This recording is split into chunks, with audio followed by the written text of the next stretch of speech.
ఎందరిని ఏదరికి చేర్చినా సంద్రాన ఒంటరిగా మిగలదా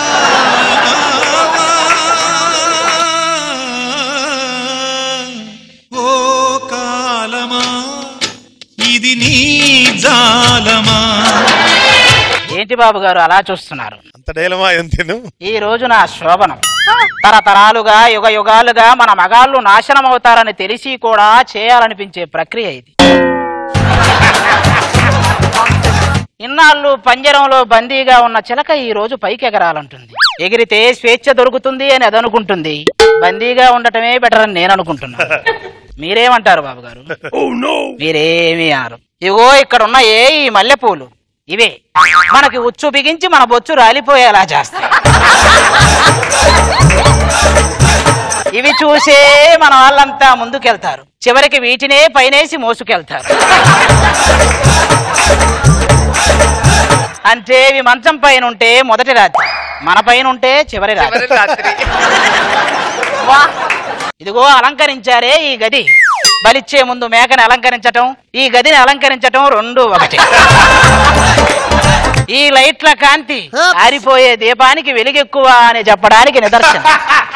ఇక్కడ చెప్పారు చూశావా, ఈ టేకు చెక్కతో చేసిన మంచం. ఎందుకో తెలుసా? ఆల్రెడీ గదిలో ఒక టేకు చెక్క ఉంది. వచ్చేవాడు టేకు చెక్క కాకుండా చూడరా దేవుడా. కానీ అసలు ముహూర్తం స్టార్ట్ అయ్యే వరకు మనం ఏ చెక్కో మనకే తెలియదు. అదృష్టం బాగుంటే పులిలా పైకి దూకుతాం, దురదృష్టం వెంటాడితే జింకలా జంకుతాం. మనం ఏమీ చేయలేం. ఓ ఇదంతా అయిపోయింది కదా, గదిలో నుంచి బయటికి రాగానే ఫ్రెండ్స్ అంతా వస్తారు. మామా రాత్రి ఇల్లు కదిలేలా పర్ఫార్మెన్స్ చేసావంట కదరా పార్టీ. వాడికి ఏం తెలుసు, ఇల్లు కాదు కదా, ఇటకు కూడా కదలేదు. పిల్లగాలికి పోయి ఉన్నగాలి పోయినట్టు ఈ వాయిస్ మాట్లాడితే నా వాయిస్ పోయేటట్టుంది. అందుకే నేను మామూలు వాయిస్కి వచ్చా. ఇంతకీ అది ఎక్కడా?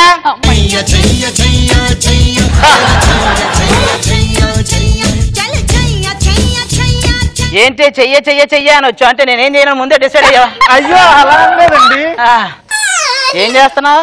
సిగ్గుపడుతున్నానండి. నువ్వు సిగ్గుపడుతున్నట్లేదా? బొట్టినేలతో నేలం నవ్వుతున్నట్టుంది. సరేనండి, ఈ పాలు తీసుకోండి. నేను ఎంత అదృష్టవంతునండి. మామూలుగా మనకు పాలు కావాలంటే గేదె దగ్గరికి వెళ్ళాలి. గేదే నాకు పాలు తెచ్చిస్తుందంటే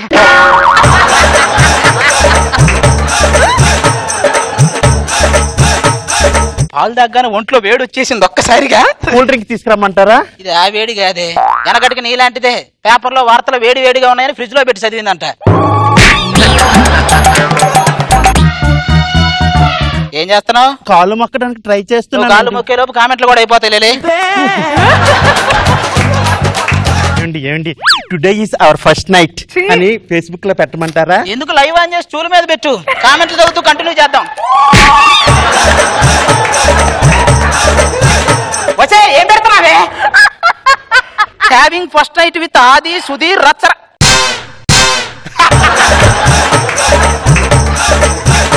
ఇంతమందిని ట్యాగ్ చేసేవంటే మనం ఏమన్నా కలిసి సినిమా చూస్తున్నావా? ఇక్కడ కూర్చో. నన్ను ముందు పెట్టుకొని ఆయన చూస్తావేంటే? చందమామను చూస్తూ అన్నం తినాలి కానీ అన్నాన్ని చూస్తూ చందమామను తినకూడదు. ఏమండి చిన్న డౌట్, ఫస్ట్ నైట్ రాత్రే ఎందుకు చేస్తారండి? అంటే ఒకవేళ మొగుడు చుక్కలు చూపించలేకపోయినా ఆకాశంలో చుక్కలు చూసి సంతోషపడొచ్చని. మరి 3 రాత్రులు ఎందుకు చేస్తారండి? ఇప్పుడు 3 ముళ్ళు వేస్తాం కదే, ముడుకు ఒక రాత్రి లెక్కన 3 రాత్రులు. మరి అలాగైతే 7 అడుగులు వేస్తాం కదా, 7 రాత్రులు చెయ్యొచ్చుగా. ఇంకా నయ్యో ఎన్ని అక్షింతలు వేస్తారో అన్ని రాత్రులు అలా ఇక్కడ పీల్చి పిప్పి అయిపోతాం.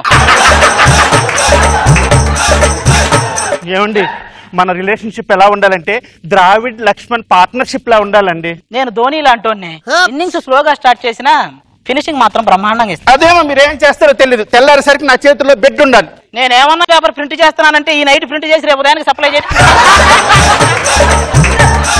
ఉదయానికి సప్లై చేయడానికి కూర్చో. ఇక ఏమాత్రం ఆలోచించకుండా ఏమండి అబ్బా మీరు ఇలా ఉంటే ఏమనిపిస్తుందండి? నీళ్ళ ట్యాంకర్ కింద నీళ్ళ బింద పెట్టినట్టుంది.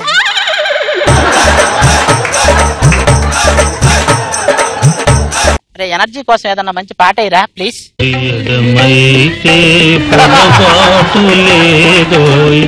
ఓడిపోలేదో. Please energy.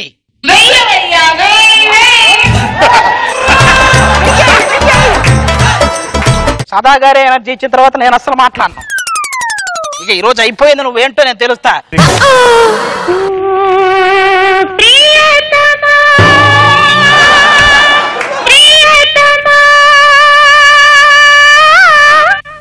నామది నిన్ను పిలిచింది గానమై గానమై నా ప్రాణమై. నామది నిన్ను పిలిచింది గానమై గానమై. నేను టచ్ చేయకుండా టచ్ అప్ చేసేస్తున్నాడు ఈడోడు. ఎవడు ఈ ఫ్రూట్లు అమ్ముకునేవాడు? నా లవర్ అండి. వాడిపోయిన క్లాలీఫ్లవర్ లాగా ఉన్నాడు. ఈడి నీ లవర్ ఏంటి? అప్పట్లో ఆయన బోని కపూర్ అయితే నేను శ్రీదేవ్ అండి. మరి నేనెవరు? రామ్ గోపాల్ వర్మనా? మీకు విషయం తెలుసా? చిన్నప్పుడు దాంతో అక్షరాలు ఎలా దిద్దించానో తెలుసా? కొంచెం పెద్ద అయిన తర్వాత దాంతో రాగాలు ఎలా పలికించానో తెలుసా? ఇంకా పెద్ద అయిన తర్వాత దాంతో రథం ముగ్గు ఎలా గేయించానో తెలుసా? ఇప్పుడు ఇది కూడా ఎలా చేయించాలో వచ్చావేంటి చెప్పడానికి. మీకు విషయం తెలుసా? అది దూరం అయినగా నుంచి నా గుండె కోత. అరే మ్యాన్ హోల్ మీద మూతలాగున్నావు, నీకెందుకురా కోత మోత? అంటే పెళ్లికి ముందే ఒక లవర్ను పెట్టుకుని ఎంత మోసం చేసేవే నన్ను నువ్వు, ఎంత మోసం చేసేవే నువ్వు. మీకు ఇంకో విషయం తెలిసిన? నేను ఎప్పుడు ప్లూటు ఊదినా గొన్నేనుగులాగా చెంగు చెంగు అని నా దగ్గరికి పరిగెట్టుకుని వచ్చేది. అలా ఊదేనా ఊదే పొగ్గొట్టంలో తయారయ్యో. మోసం చేస్తావే నువ్వు, నాకు మోసం చేస్తావే.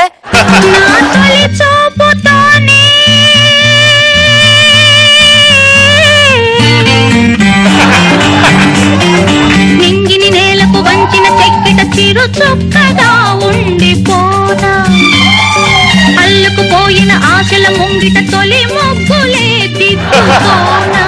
ఎవరితండి ఇది? గదిలోకి వచ్చిన దగ్గర నుంచి అగరబత్తి ఏది అగరబత్తి ఏది అని అడిగావు కదా, ఇదే అగరబత్తి. అంటారండి అంటారు. మొన్నటి వరకు నా రసం మొత్తం రసంలాగా పీల్చి ఇప్పుడు ఇలాగే అంటారు. నేను చచ్చిపోతానండి. రాని మామూలుగా ఎవరైనా చచ్చిపోతే అస్థిపంజరం మిగిలిద్ది, అస్థిపంజరమే చచ్చిపోతే ఇంకేం మిగిలిద్ది? ఏం చేస్తుంటదండి ఇది? బస్ స్టాండుల్లో, రైల్వే స్టేషన్లో స్త్రీలకు మాత్రమే పురుషులకు మాత్రమే గోడల మీద రాస్తుంటది. అబ్బా ఇలా ఉందేంటండి? అదే అంటే ఒక రోజు రైలు ప్లాట్ఫామ్ మీదకి వస్తుందని చెప్పారు, అంతే. ప్లాట్ఫామ్ మీదకి నిజంగా వస్తుందేమని చెప్పి పట్టాల మీదకు దూకింది. ఆ రోజు నుంచి రైలు కింద రూపాయి బిల్ అయింది. ఏదో మనసు పడ్డాను గాని కల్లో కలుసుకున్నాను గాని నీపై ప్రేమ ఏమో నాలో. ఏదో మనసు పడ్డాను గాని ఎంతో అలసు అయ్యాను గాని నాపై ప్రేమ ఏమో గోలో. ఆది గారు, ఈ సమస్యకి పరిష్కారం ఏంటి? సమస్యల వరకే మన స్కిట్, పరిష్కారం వాళ్ళ స్కిట్. వాళ్ళు ఏం చెప్తే అదే. ఒక పని చేద్దాం. ఆ నీ భార్య నాకిచ్చి నాకు నువ్వు కన్యాదానం చెయ్యి. ఓ. నీ లవర్ నీకిచ్చి నీకు నేను కన్యాదానం చేస్తాను. ఈ దానాలు కన్యాదానాలు అన్ని మా ఫస్ట్ నైట్ తర్వాతేగా. ఒరే ఆది, నువ్వు ఇక మారవా? నువ్వు అసలానే నిన్న అలా కాదురా అసలానే. నువ్వు కిందకు పదరా, నీకు సంగతి చెప్తాను. ఏయ్, నువ్వు పదవే చెప్తాను ఈ సంగతి. ఒరే ఆది,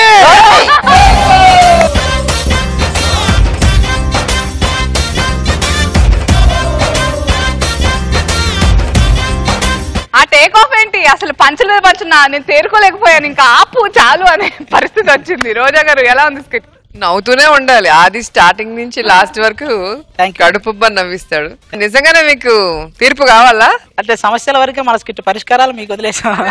మీ లవర్లతో మీరు ఉండాలి అనుకుంటే లీగల్ గా మీ ఇద్దరు ఫస్ట్ డైవర్స్ తీసుకొని ఆ తర్వాత మళ్ళీ ఎవరి లవర్ని వాళ్ళు పెళ్లి చేసుకుంటే సుఖంగా ఉంటుంది. ఎందుకంటే మీకు ఫస్ట్ నైట్ అవ్వలేదు కాబట్టి. బాగుంది, పంచుల మీద పంచులు చంపేశారు అసలు. Very nice. నాగబాబు గారు చాలా బాగుంది. మంచి కంటెంట్ పెట్టుకున్నావు లోపల సబ్జెక్ట్ లో. మంచి డైలాగ్ పంచెస్ పని హిలేరియస్ గా వర్కౌట్ అయింది. మధ్య రాజు ఏంటో భయంకరంగా ఉన్నాడు, అతను చూడలేకపోయాను.